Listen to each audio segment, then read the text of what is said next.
Beyond the new time axis and task links features are several other enhancements coming in OnePager version 6.1. To protect against accidental loss of work if your computer were to freeze or lose power, we've instituted an autosave feature that will save your work to a separate recovery file every 5 minutes as long as this box here is checked under File Options. Under normal circumstances, these autosave files will be deleted when you close OnePager the normal way, which keeps your hard drive from filling up unnecessarily with copies of your work.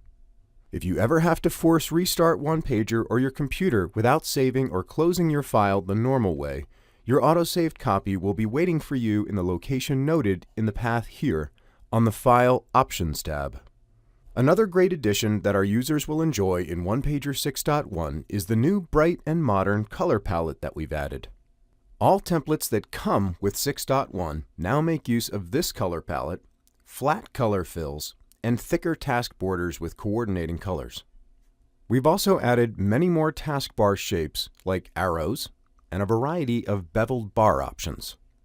Last, it's worth noting that, in a continued effort to make finding settings more intuitive, there are some slight changes in the Project View properties, and we've made an addition to the View tab of the ribbon. With the new room created by moving the time axis settings into the new time axis tab, we've put the chart background colors and fill pattern along with the borders, frames, and time cursor properties button on the main tab under a new section titled Colors.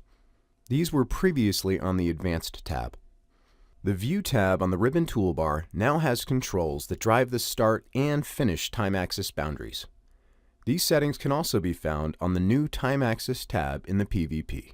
Please visit our other videos at onepager.com/support. If you have any questions, please reach out to support@onepager.com and we'll be happy to assist you.